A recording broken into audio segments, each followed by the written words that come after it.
దోపిడీపై TTD chairman BR నాయుడుకి వినతి పత్రం అందజేసిన జనసేన నేత కిరణ్ రాయల్ భక్తుల నుంచి ₹1,00,000 దోపిడీ చేస్తున్నారని, అలాగే సామాన్య భక్తులు తిరుమలలో పెళ్లిళ్లు చేసుకునే పరిస్థితి లేదని మండిపడ్డారు. ఇప్పటికే CM Chandrababu, deputy CM Pawan కళ్యాణ్కు వినతి పత్రం అందజేశామన్నారు. కొందరు స్వామీజీలు కూడా అక్రమ కట్టడాలను పరిశీలించారని, మఠాలపై చర్యలు తీసుకోవాలని స్వామీజీలతో కలిసి గతంలోనే ఈవోకి ఫిర్యాదు చేశామన్నారు. భవిష్యత్తులో మఠాలు సామాన్య భక్తులతో అందుబాటులోకి తెచ్చేలా చర్యలు తీసుకోవాలన్నారు కిరణ్ రాయల్. లక్షలు 5 స్టార్ హోటల్ నుంచి రేట్లు తీసుకుంటారు వీళ్ళ దగ్గర. అంటే ఒకరిద్దరు చేతులు మాటలు పూర్తిగా వెళ్ళిపోయింది.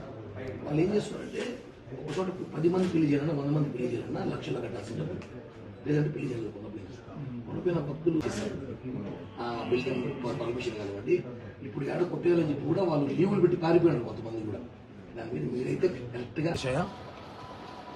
ఈరోజు కూటమి ప్రభుత్వ అధికారులు వచ్చిన తర్వాత తిరుమల తిరుపతి దేవస్థానం పాలక మండలి మొట్టమొదటి సమావేశం జరగబోతోంది. 6 నెలల తర్వాత ఎప్పుడెప్పుడో జరుగుతున్న సమావేశానికి ఈరోజు చాలా చర్చలు, చాలా అంశాలు ఉన్నాయి. అందులో భాగంగా ముఖ్యంగా ప్రభుత్వం వచ్చిన వెంటనే ఏదైతే తిరుమల ప్రక్షాళన చేయాలని పవన్ కళ్యాణ్ గారు అనుకున్నారో అందులో భాగంగా చంద్రబాబు గారితో కూడా మాట్లాడినాం. టీటీడీ తిరుమలలో ఎక్కడైతే మఠాల పేరుతో స్కామ్ చేస్తున్నారో, గత ప్రభుత్వంలో వైసీపీ నేతల్లోకి మఠాల చేతికి వెళ్ళిపోయి భక్తుల దగ్గర ₹100 ఇవ్వాల్సిన మఠాలని ₹1,000 వసూలు చేసి లక్షలు దోచుకొని కోట్లు దోచుకున్నారు.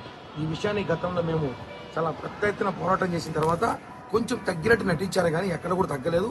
ఇప్పటికి కూడా వైసీపీ నేతల చేతుల్లో పూర్తిగా మఠాలు వెళ్ళిపోయినాయి. స్వామీజీలకి, బాబాజీలకి మఠాలు ఇస్తే దాని వైసీపీ నేతలు తీసుకొని సిండికేట్ అయిపోయి ఓ సామాన్య భక్తులు ఉండడానికి స్థలం లేదు, ఒక పెళ్లి చేసుకోవాలన్నా కుదరదు, 5 స్టార్ హోటల్ మించిన రేట్లు పెట్టేసి సిండికేట్ అయి భక్తుల దగ్గర నిలువ దోపిడీ చేస్తున్నారు. ఈ విషయాన్ని కూడా ఈరోజు నూతన టీటీడీ చైర్మన్ గారి దృష్టికి తీసుకెళ్లాను. ఆయన సానుకూలంగా స్పందించారు. ఖచ్చితంగా బోర్డులో ఈ అంశం ఎత్తాము. ఏదైతే అక్రమంగా వసూలు చేసిన మఠాలు ఉన్నాయో, దౌర్జన్యంగా అక్రమ కట్టడాలు కట్టిన మఠాలు ఉన్నాయో అవన్నీ కూడా కూల్చేయాలి. అలాగే ఆల్రెడీ గతంలో కూడా కోర్టులో కేసేస్తే కోర్టు కూడా సానుకూలంగా ఇచ్చింది, అక్రమ కట్టడాలు కూల్చేయాలని చెప్పి. అదేవిధంగా మఠాల పేరుతో ఎక్కడైతే డబ్బు వసూలు చేస్తారో, పెళ్లిళ్ల పేరుతో ఎక్కడైతే సిండికేట్ అయ్యి వసూలు చేసి భక్తులు దోచుకుంటారో అవన్నీ కూడా ఆయన దృష్టికి తీసుకెళ్లా.